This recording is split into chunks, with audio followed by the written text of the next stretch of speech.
بڑھائی ہے، شان رمضان آقا نے سکھائی ہے، شان رمضان۔ اعوذ باللہ من الشیطان الرجیم، بسم اللہ الرحمن الرحیم۔ ناظرین محترم السلام علیکم، میں ہوں آپ کا میزبان محمد رئیس احمد۔ رحمت سحر میں کراچی اسٹوڈیوز سے ہم آپ کو خوش آمدید کہتے ہیں۔ لاہور اسٹوڈیوز سے باقاعدہ طور پر رحمت سحر کا تلاوت کلام الرحمن کے ساتھ آغاز کیا جا چکا ہے۔ آج ہمارے ہاں جو ٹاپک ہے ناظرین وہ بہت حساس اور اہم نوعیت کا ٹاپک ہے، جس پر بات کی جاتی ہے، علماء سے رجوع کیا جاتا ہے، فتاوے لیے جاتے ہیں، عدالتوں سے اس حوالے سے فیصلے لیے جاتے ہیں، یعنی کہ معاشرے میں طلاق کا بڑھتا ہوا رجحان۔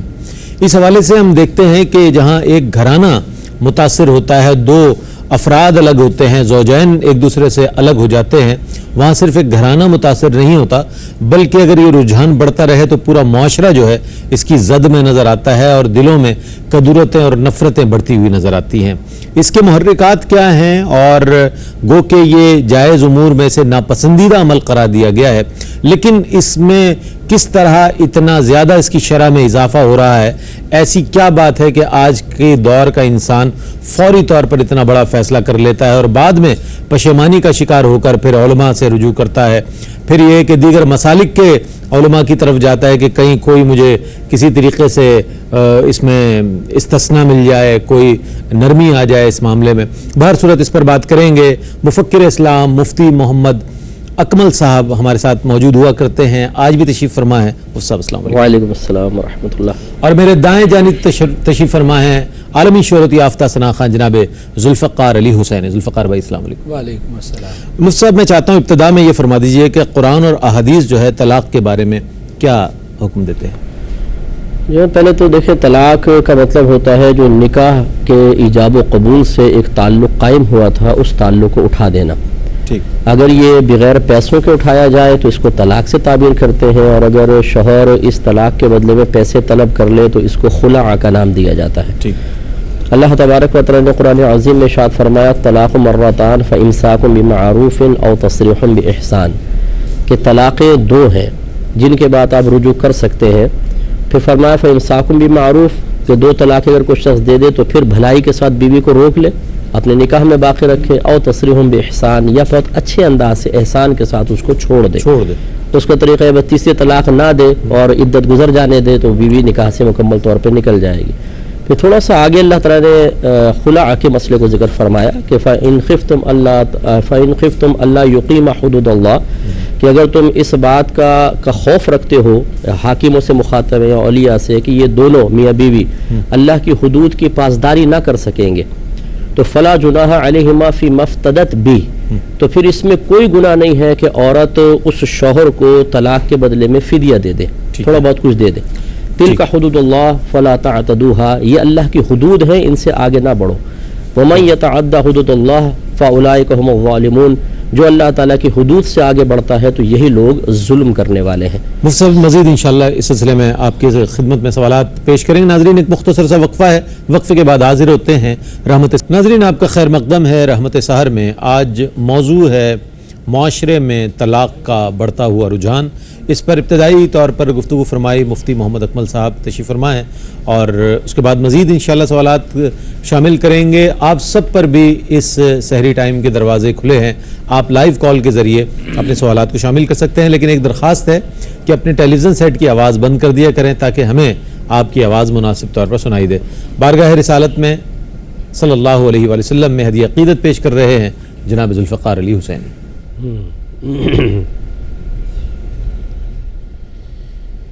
اپنے دامان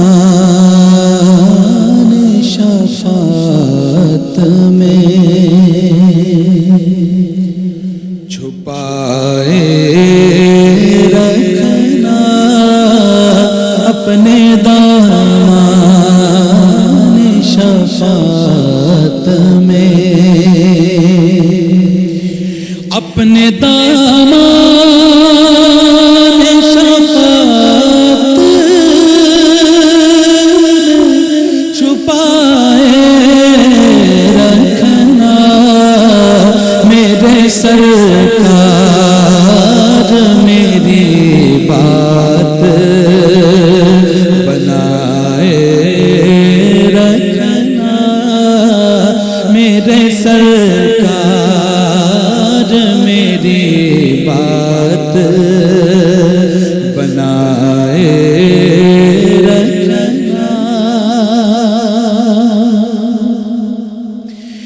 جب سوانے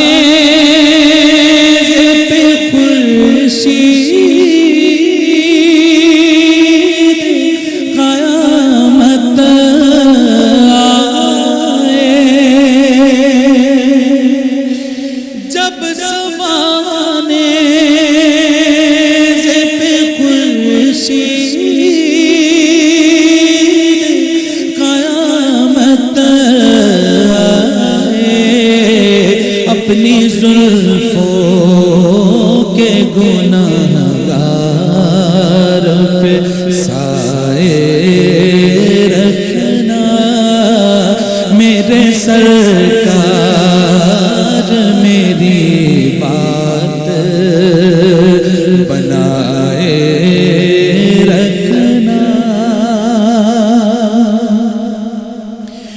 اسی منصب طلبگار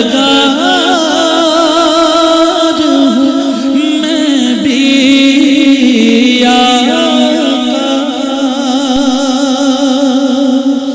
اسی منصب کا طلبگار ہوں میں بھی آقا، حق ہوں میں مجھے قدموں سے لگائے رکھنا، خاک ہوں میں مجھے قدموں سے لگائے رکھنا، میرے سرکار میری بات بنائے رکھنا۔ جناب خالد محمود خالد نقشبندی کا لکھا ہوا خوبصورت کلام پیش کر رہے تھے ذوالفقار علی حسینی۔ اچھا وہ سب آپ نے فرمایا قرآن کریم اور احادیث مبارکہ کی روشنی میں، یہ فرمائیے گا کہ وہ کون سی وجوہات ہیں، کیا وجوہات ہیں کہ جن کے سبب مرد جو ہے ایک عورت کو یعنی بیوی کو طلاق دے سکتا ہے؟ یہ وجوہات کثیرہ ہیں یہاں پر۔ ایک تو ہوتا ہے کہ واقعی کوئی معقول وجہ ہوتی ہے، جیسے عورت کے اندر کچھ خرابیاں ہوتی ہیں کہ وہ تلخ مزاج زیادہ ہوتی ہے، زیادہ غصے والی ہے، فتنہ اور انتشار برپا کرتی ہے، شوہر کی عزت نہیں کرتی ہے، یا خدا نخواستہ اس کے کردار میں کوئی کمی ہے، تو یہ ایسی معقول وجوہات ہیں جن کی بنا پر شوہر اقدام طلاق کر سکتا ہے۔ بعض اوقات شوہر کے اندر خرابیاں ہوتی ہیں، وہ سخت مزاج ہوتا ہے، حقوق صحیح ادا نہیں کرتا، نان نفقہ صحیح طور پہ نہیں دیتا، غیر عورتوں سے اس کے زیادہ مراسم ہوتے ہیں جس کی بنا پر وہ بیوی پر توجہ نہیں کرتا اور نہ بچوں کی تربیت صحیح طریقے سے کرتا، عورت فیڈ اپ ہو جاتی ہے۔ بعض تو ایسے ہوتے ہیں کہ آپ یقین کریں، مجھے ایسے کیسز آتے ہیں 10-10 سال 20-20 سال اس نے عورت کو چھوڑا ہوا خود باہر ہے، نہ طلاق دیتا ہے کہ میں تجھے کسی اور سے بھی شادی نہیں کرنے دوں گا، نہ خود حقوق ادا کرتا ہے۔ یہ چیزیں سبب بن جاتی ہیں۔ پھر کچھ ہیں عورتیں سبب بنتی ہیں، حالانکہ بنت حوا ایک دوسرے کے حقوق کی باتیں کرتی ہیں، لیکن ایک دوسرے کی سب سے بڑی دشمن بھی یہی ہیں۔ طلاقیں کروانے میں ماہر ہوتی ہیں، ماں کبھی بیٹے کا ذہن خراب کرتی ہے، بہنیں خراب کرتی ہیں، اور جب طلاق ہو جاتی تو بڑی معصوم بن کے بیٹھ، ہم نے کیا کیا ہے، ہم نے کہا تھا، ہاں یعنی گڑھیت کے اندر دھکا دے دیا ہے تو وہ گرا خود ہے اپنے وزن کی وجہ سے، تو یوں مطلب یہ کہ معصوم بن کے بیٹھ جاتی ہیں۔ یہ بڑے محرکات ہوتے ہیں۔ کچھ خاندان والے ایسے ہوتے ہیں کہ جو کسی کی خوشیوں کو برداشت نہیں کر پاتے۔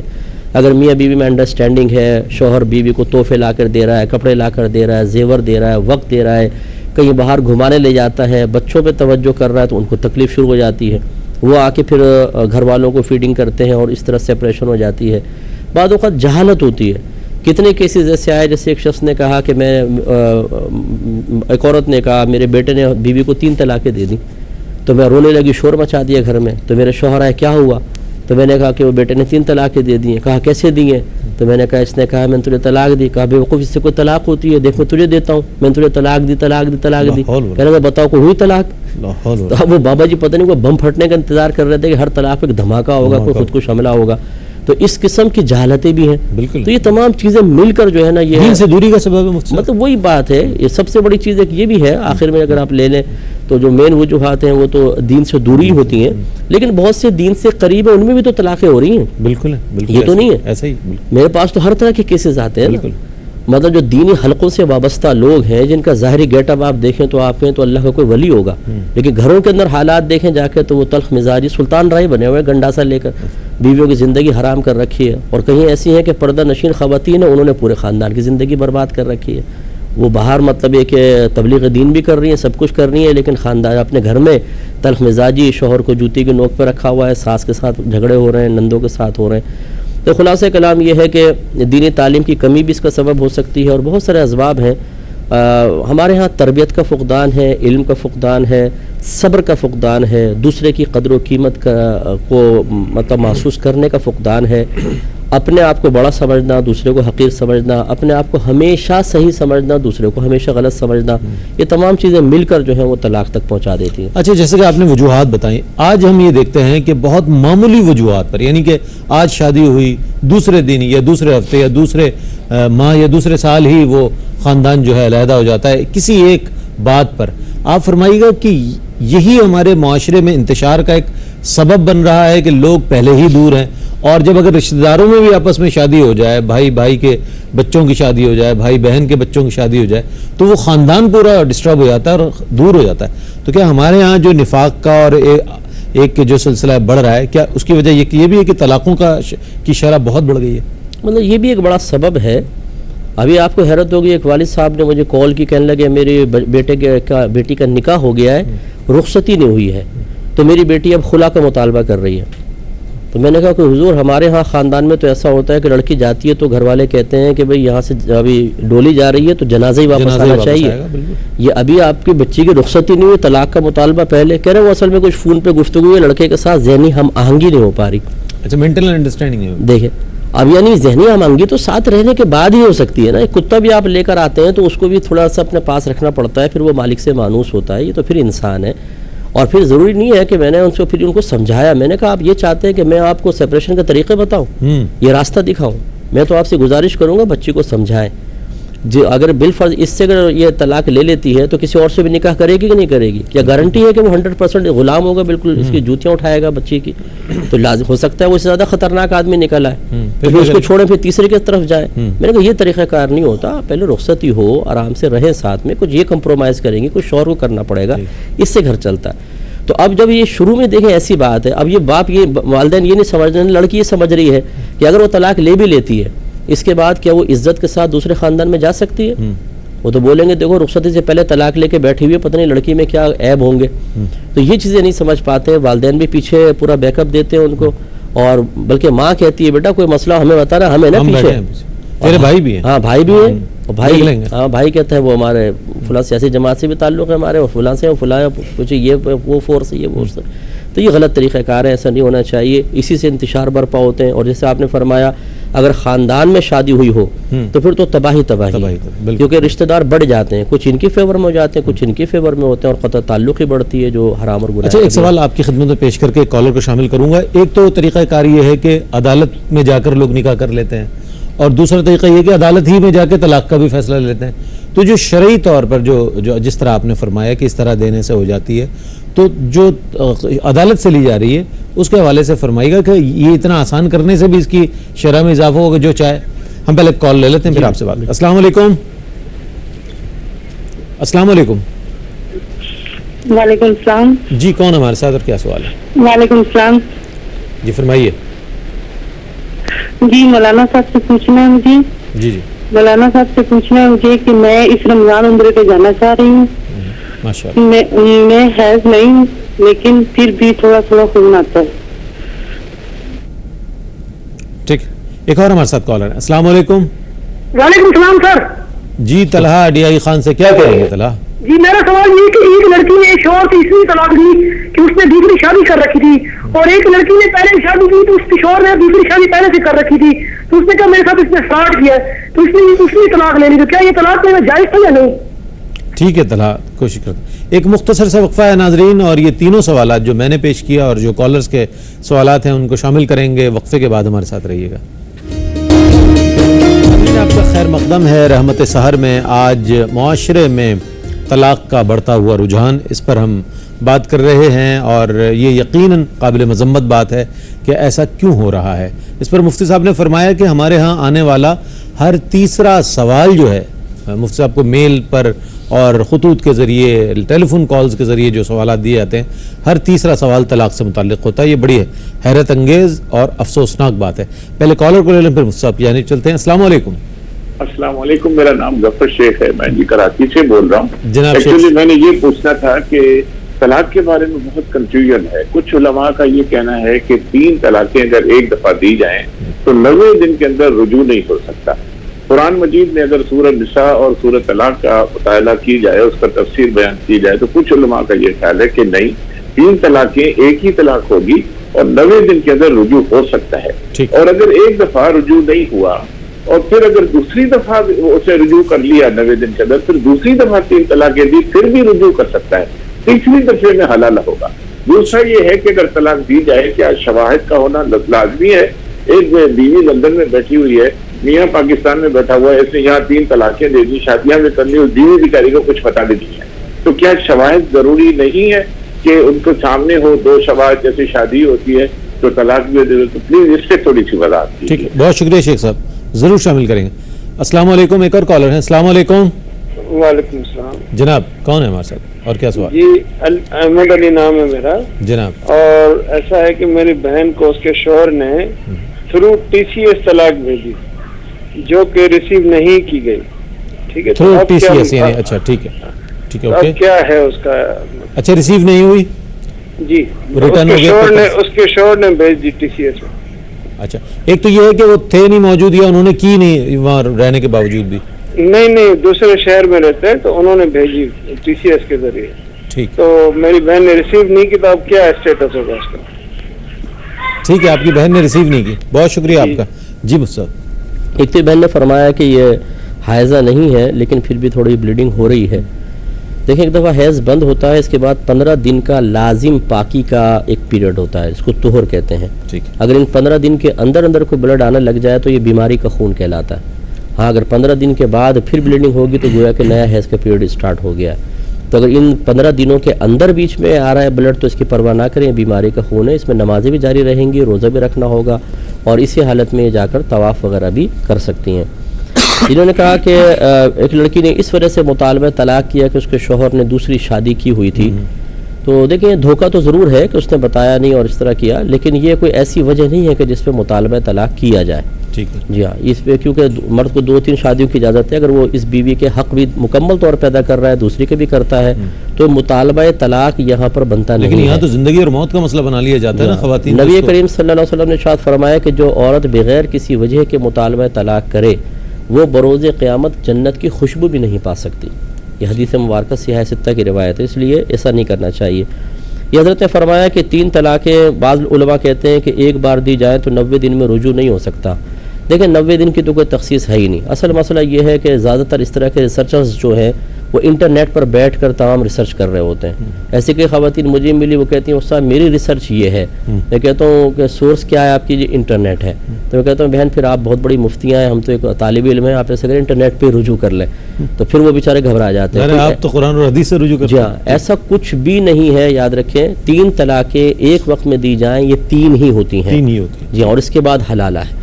نبی کریم صلی اللہ علیہ وسلم نے جب آپ کو یہ کنفرم ہوا کہ کسی نے 3 طلاقیں دینے کا ہی ارادہ کیا ہے تو 3 ہی نافذ فرمائی ہیں. یہی صحابہ کرام میں رائج تھا، اسی پر ائمہ 4 متفق ہیں اور 1400 سال 1500 سال کے تمام بڑے علماء فقہا اسی پر متفق ہیں. 3 طلاقوں کے بعد اور بس حلالہ کی بغیر کوئی گنجائش نہیں ہے کہ دوبارہ ملاپ ہو. ایک انہوں نے کہا کہ کیا طلاق کے لیے گواہ لازم ہے؟ کوئی لازم نہیں ہے. یہ افعال مشروعہ کہلاتے ہیں. افعال مشروعہ ان افعال کو کہتے ہیں جن کا تعارف فقط شریعت پیش کرتی ہے، آپ اپنی عقل سے ان کو نہیں جان سکتے ہیں. تو نکاح اور طلاق دونوں افعال مشروعہ ہیں. تو نکاح میں سرکار نے گواہ کو لازم کیا، طلاق میں لازم نہیں کیا. تو ہم عقل سے اب یہ نہیں کہہ سکیں گے کہ جی نکاح میں ہے تو طلاق میں کیوں نہیں، اس لیے کہ اس کا تعارف تو نبی کریم صلی اللہ علیہ وسلم نہیں قائم کر سکتے، ان میں نہیں کر سکتے ہیں. جو افعال مشروعہ ہوتے ہیں جن کا تعارف فقط شریعت کے بتانے پر موقوف ہے، آپ اپنی عقل سے ان کو نہیں جان سکتے. تو اس لیے طلاق میں کسی گواہ کی حاجت نہیں ہے. شوہر اگر اکیلے کمرے میں بیٹھ کر بھی طلاق کے الفاظ کہہ دے طلاق واقع ہو جائے گی. اور یہ انہوں نے کہا کہ شوہر نے طلاق TCS کے ذریعے بھیجی، وصول نہیں کی. اس میں 2 صورتیں ہیں. اگر تو شوہر نے طلاق نامے میں یہ لکھوایا تھا کہ جیسے ہی یہ طلاق نامہ وصول ہو میری بیوی کو طلاق، مشروط تھا، کنڈیشنل تھا، تو جب تک وصول نہیں کریں گے لازمات طلاق نہیں ہوگی. لیکن اکثر ایسا ہوتا نہیں ہے. وہ کہتے ہیں طلاق لکھیں میری بیوی کو اور اسٹامپ پیپر اور وہ کہتے ہیں ہماری بہن نے ریسیو نہیں کی. ہاں میں بتا رہا ہوں. تو اب اگر اس طرح کیا کہ اس میں مشروط کنڈیشنل نہیں ہے تو چاہے وہ ریسیو کرے نہ کرے, بلکہ اس میں شرعی حکم یہ اگر یہ کہتا ہے نا کہ میری بیوی کو 3 طلاقیں لکھ دو, وہ لکھے گا بعد میں طلاقیں پہلے پڑ جائیں گی.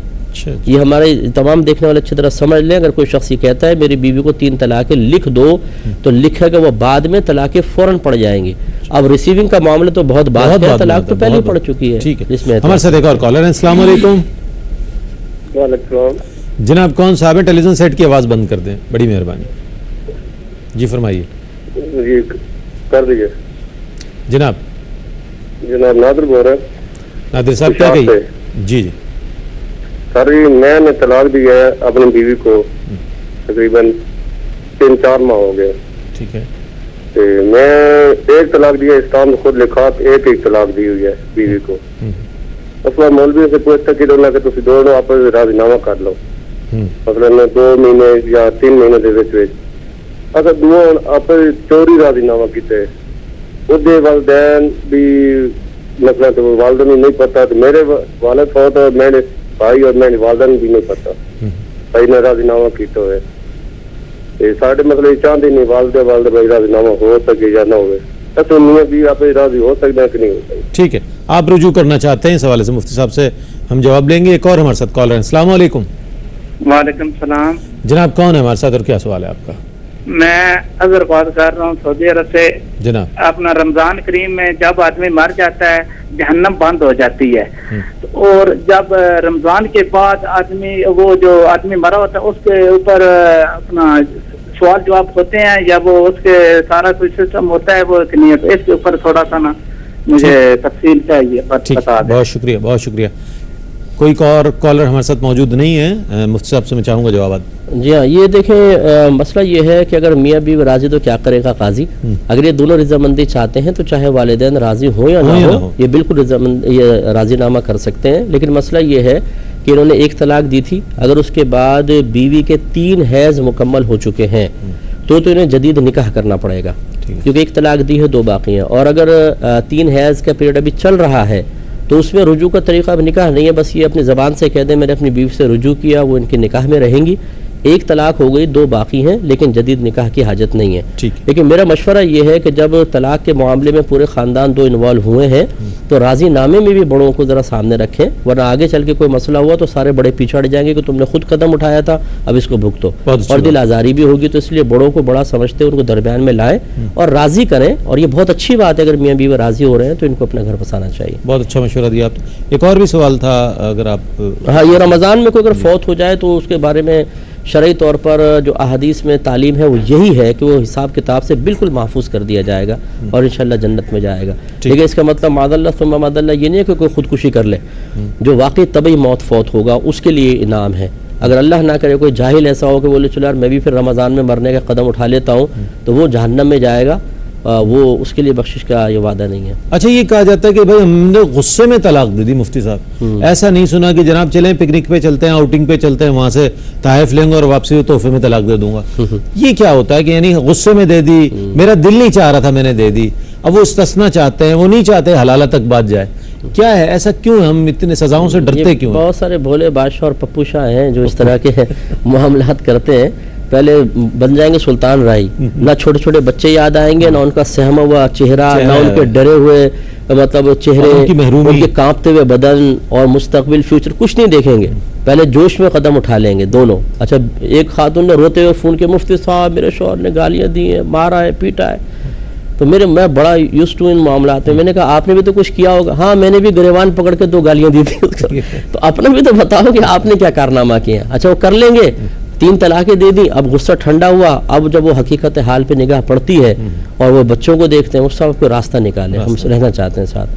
اچھا اس کے لیے پھر وہ جیسے ڈاکٹر صاحب نے کال کی کہ اگر کوئی اور نہیں ملتا ہے تو پھر وہ ایسے لوگوں کے پاس چلے جاتے ہیں, بولتے ہیں 3 طلاقیں تو ایک ہوتی ہیں. ایک ہوتی ہے. اور بعض تو اس سے بڑھ کے افلاطون ہے کہ وہ کہتے ہیں ہوئی نہیں 3 طلاق ایک ساتھ تو رہو ساتھ میں، اور زنا کا دروازہ کھول دیتے ہیں۔ اللہ تعالیٰ نے واضح فرمایا فَإِن طَلَّقَهَا فَلَا تَحِلُّ لَهُ مِن بَعْدُ حَتَّى تَنكِحَ زَوْجًا غَيْرَهُ، پھر اگر شوہر تیسری طلاق دے دے تو یہ بیوی پہلے والے کے لیے اس وقت تک حلال نہ ہوگی جب تک کہ اس کے علاوہ کسی اور شخص سے نکاح نہ کر لے، تو اس لیے پہلے اس کو نکاح کرنا پڑے گا، حلالہ کا پروسیس، پھر اس طرف آئیں گے۔ تو غصے میں طلاق بالکل واقع ہوتی ہے، یہ پیار محبت میں کون طلاق دیتا ہے؟ ناظرین اس مرحلے پر ایک مختصر سا وقفہ ہے، وقفے کے بعد لوٹیں گے، ہمارے ساتھ رہیے گا۔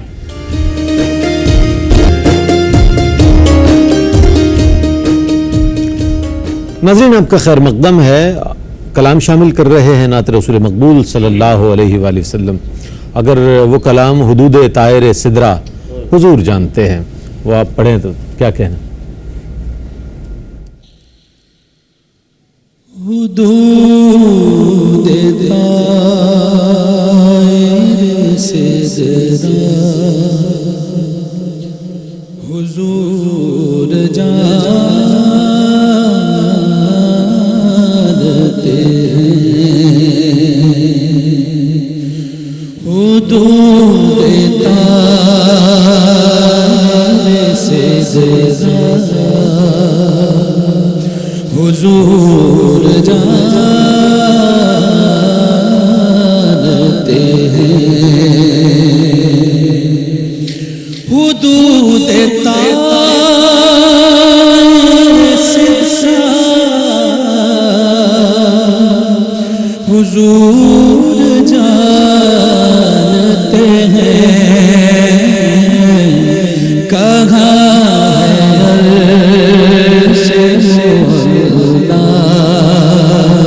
حضور جانتے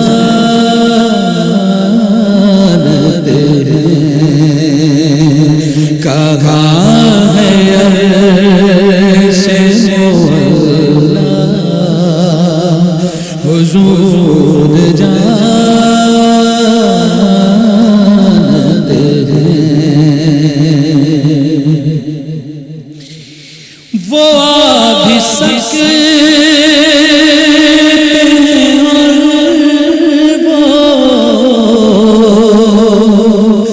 بلا بھی سکتے ہیں،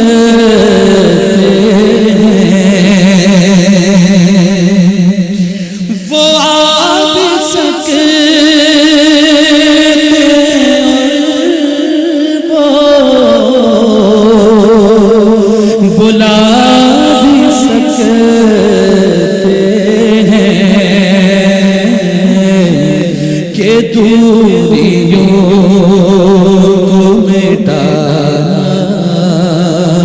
حضور جانتے ہیں کہ دوریوں کو مٹانا حضور جانتے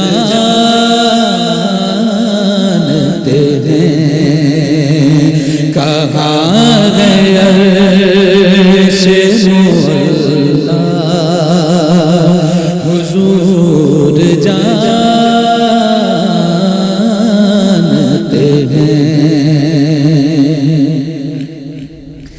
اور بروز حشر شفاعت کرے چن چن کر،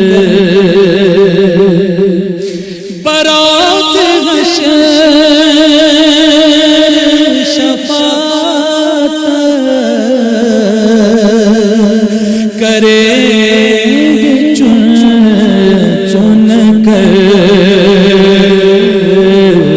ہر ایک غلام کا چہرہ حضور جانتے ہیں، ہر ایک غلام کا چہرہ حضور جانتے ہیں، کہاں ہے عرش مولا حضور جانتے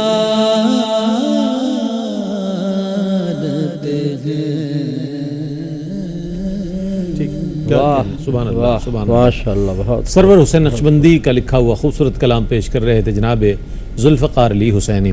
مفتی صاحب یہ فرمائیے گا کہ ہم نے معاشرے کے میں طلاق کے بڑھتے ہوئے رجحان پر بات کی, کس طرح اس میں تخفیف ہو سکتی ہے, اس میں کس طرح کمی واقع ہو سکتی ہے, وہ کیا اقدامات کرنے ہوں گے والدین کو, خاندان کے بڑے حضرات کو, بزرگوں کو, یا کسی ثالث کو کہ وہ ان اقدامات کو روکنے کے لیے کوئی کردار ادا کرے اور یہ خرابی پیدا نہ ہو ہمارے معاشرے میں؟ مطلب دیکھیں اس کے جو اخروی اور دنیاوی نقصانات ہیں یہ ہمارے گھروں میں بھی ڈسکس ہونے چاہیے, اور باقاعدہ ہمارے بڑے ان کی روشنی میں ان کے تقاضے کے مطابق اپنے طرز عمل کو تبدیل کریں تاکہ بچوں کے لیے اچھے رول ماڈل بن سکیں, اور پھر اس کو ہماری ایجوکیشن کا حصہ ہونا چاہیے. بالکل ان کے تمام نقصانات بتائے جائیں. اسی طرح اسکالرز جو ہیں ہمارے علماء ہیں, اب مجھے بڑا مطلب میں شکوہ ہی شاکی رہتا ہوں اس چیز کا کہ ہمارے پورے سال جو ممبروں پہ بیان ہوتے ہیں مخصوص ٹاپکس پر ہوتے ہیں, بالکل, اور ہمیں ابھی تک مطلب یہ کہ سال ہر سال گزر گئے, ہم لوگوں کو جو بنانا چاہتے ہیں وہ بن بھی نہیں رہے.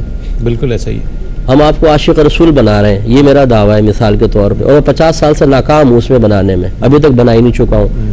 تو یہ بھی بیان بالکل ہونے چاہیے, لیکن یہ جو معاشرے میں کرنٹ ایشوز ہیں اور بہت زیادہ مہلک چیزیں ہیں ان کو اگر ممبروں پہ ڈسکس کر کے ذہن سازی کی جائے, بہت اچھی بات. میں ہر جمعہ الحمدللہ ہمارا بیان اسی قسم کے ٹاپکس پر ہوتا ہے. ویل ایجوکیٹڈ لوگ آتے ہیں, پڑھے لکھے لوگ ہیں, آفیسز قریب ہیں, سب آ کے سنتے ہیں اور ان کی ذہن سازی کی جاتی ہے کہ اس کے کیا کیا نقصان ہے کیا نہیں. جب ان کو بار بار ذکر کیا جائے گا, اگر آپ کے سامنے 100 آدمی بھی اس کو سنتے ہیں اور 50 آدمی بھی اپنے مستقبل کو محفوظ کر لیتے ہیں تو آپ نے 50 خاندانوں کو تباہی سے بچا لیا. بہت بڑی بات. تو یہ بہت ضروری ہے کہ یہ ایجوکیشن عام کرنی چاہیے, اس کے نقصان بتانے چاہیے اور خود رول ماڈل بن کے ہمارے بڑوں کو پیش کرنا چاہیے, تو انشاءاللہ بہت حد تک روک تھام ہوگی. بہت اچھی بات ارشاد فرمائی مفتی صاحب نے کہ ائمہ مساجد کا بھی کام ہے, علماء کی ذمہ داری ہے, اور خاندان کے بڑے بزرگوں کی ذمہ داری ہے, والدین کی ذمہ داری ہے کہ اس بات سے شادی سے پہلے ہی آگاہ کریں کہ یہ کتنی مہلک چیز ہے. اس طرف بڑھنے سے پہلے جو اقدامات ممکن ہے وہ کر لیں تاکہ دو خاندان جدا نہ ہو اور کدورتیں پیدا نہ ہو,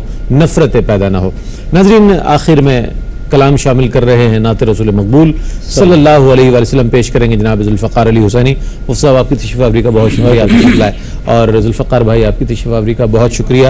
انشاءاللہ حاضر ہوں گے وقفے کے بعد. اذان فجر کی جانب بڑھ رہے ہیں, کراچی اسٹوڈیوز سے براہ راست اذان فجر نشر کی جائے گی, اور اس کے بعد پیغام سحر کے ساتھ ہم آپ کی خدمت میں حاضر ہوں گے. نعت رسول مقبول صلی اللہ علیہ وآلہ وسلم.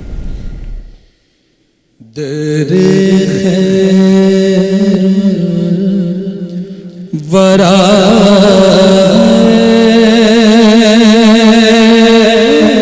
اور میں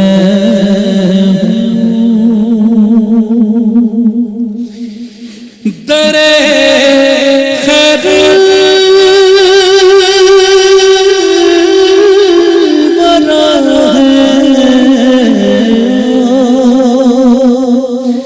میں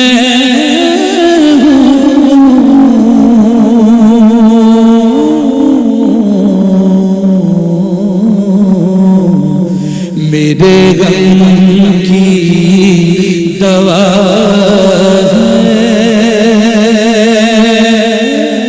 اور میں میرے غم کی دوا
ناظرین, آپ کا خیر مقدم ہے. الحمدللہ اللہ کا بے پایہ احسان ہے کہ اس نے یہ ہمیں توفیق مرحمت فرمائی کہ ہم نے آج کا روزہ بھی اس کے فضل و کرم سے، اس کی دی ہوئی توفیق سے اختیار کیا۔ اللہ رب کریم سے دعا ہے کہ اللہ تعالی ہمارے گزشتہ روزوں کو، موجودہ روزے کو اور آئندہ آنے والے روزوں کو اپنی بارگاہ میں قبول فرمائے۔ جتنے فرائض اور جتنے واجبات اور جتنے اعمال حسنہ کیے جا رہے ہیں، پروردگار عالم اسے اپنی بارگاہ میں قبول فرمائے اور اس کو بہترین اجر عظیم عطا فرمائے۔ ناظرین، عشرہ مغفرت ہے اور اس میں ہمیں کثرت کے ساتھ اللہ کی بارگاہ میں استغفار کرنی چاہیے، اپنے گناہوں پر معافی طلب کرنی چاہیے۔ مغفرت کے دروازے کھلے ہیں، بس ہم غافل ہیں۔ اگر ہماری غفلت ختم ہو جائے، اگر ہم میں بیداری پیدا ہو جائے تو یقیناً یہ جو عشرہ ہے ہمارے لیے بہت زیادہ مفید ثابت ہو سکتا ہے۔ ہمارے نامہ اعمال میں جتنے گناہ ہیں ان کی معافی کے لیے اللہ کی بارگاہ میں ہمیں زیادہ سے زیادہ کثرت کے ساتھ توبہ کرنی چاہیے اور استغفار پیش کرنی چاہیے۔ ناظرین، پیغام سحر کے ساتھ آپ جانتے ہیں کہ ہم حاضر ہوتے ہیں، اور آج کا جو پیغام ہے وہ یہ ہے کہ ہم میں مساوات کی کمی ہے، برابری کی کمی ہے۔ ہمیں تھوڑا سا مرتبہ مل جائے، ذرا سا منصب مل جائے، ہمیں ذرا سا اختیار مل جائے، ناظرین پھر ہم اپنے آپے میں نہیں رہتے، ہم انسان کو انسان نہیں سمجھتے، ہم اپنے ساتھ والے کو اپنے برابر نہیں سمجھتے، بلکہ ہم یہ سمجھتے ہیں کہ جو ہم ہیں اب وہ کوئی بھی نہیں ہے، اور ہمارے برابر یا ہمارے کلام کے برابر یا ہمارے قد کے برابر کسی کا قد نہیں ہے۔ آئیے حضرت علی کرم اللہ وجہ الکریم کا عہد خلافت دیکھیں کہ آپ امیر المؤمنین ہیں۔ آپ نے اپنی عادت مبارکہ کے مطابق چھوٹی آستین کا کرتا پہنا ہوا ہے، آپ نے سادہ سا تہبند باندھا ہوا ہے، چل رہے ہیں، چلتے جا رہے ہیں۔ ایک شخص آتا ہے آپ کے پیچھے پیچھے چلتا ہوا، آپ جب اسے محسوس کرتے ہیں کہ کوئی شخص ہے میرے پیچھے پیچھے چل رہا ہے، اس سے پوچھتے ہیں اے شخص تو میرے پیچھے کیوں چل رہا ہے؟ وہ شخص کہتا ہے اے امیر المومنین، میں دیکھتا ہوں کہ امیر المومنین جا رہے ہیں تو میں ان کے احترام میں، یعنی آپ کے احترام میں، آپ کی تعظیم میں، آپ کے ادب میں اس بات کو مناسب نہیں سمجھتا کہ میں آپ سے آگے قدم بڑھاؤں یا آپ کے برابر چلوں، اس لیے میں ادب کے تقاضے کو ملحوظ رکھتے ہوئے، تعظیم کو پیش نظر رکھتے ہوئے میں آپ سے پیچھے چل رہا ہوں۔ حضرت علی کرم اللہ وجہہ الکریم ظاہر ہے باب العلم ہیں، تو ایسا ارشاد فرماتے ہیں کہ جو آج کے ہر حکمران کے لیے، آج کے ہر صاحب اختیار و اقتدار کے لیے یہ ایک سبق ہے۔ آپ فرماتے ہیں کہ جو شخص یہ سمجھتا ہے کہ میں صاحب منصب ہوں اور اس سے کے ساتھ چلنے والے اس کے پیچھے چلیں تو یہ اس کے لیے باعث ذلت ہے، اور میں تمہیں یہ کہتا ہوں کہ تم میرے پیچھے نہیں چلو بلکہ تم میرے ساتھ چلو، کیونکہ تم بھی اللہ کی مخلوق میں ہو اور تمہیں بھی اشرف المخلوقات میں اللہ رب کریم نے پیدا فرمایا ہے۔ ناظرین گرامی، ہم میں مساوات ہونی چاہیے، برابری کا ایک جذبہ ہونا چاہیے، تاکہ ہمارے لیے دوسرے لوگ جو ہیں ان کے دل میں بھی محبت پیدا ہو، ان کے دل میں بھی اخوت کا جذبہ پیدا ہو۔ کل انشاءاللہ آپ کی خدمت میں ایک اور موضوع کے ساتھ اور پیغام سحر کے ایک اور سیگمنٹ کے ساتھ حاضر ہوں گے، سوالات بھی ہوں گے، نعتیں بھی ہوں گی اور آپ کی لائیو کالز بھی ہوں گی۔ کل تک کے لیے اپنے میزبان محمد رئیس احمد کو اجازت دیجیے، اللہ حافظ۔ قدرت نے بڑھائی ہے شان رمضان، آقا نے سکھائی ہے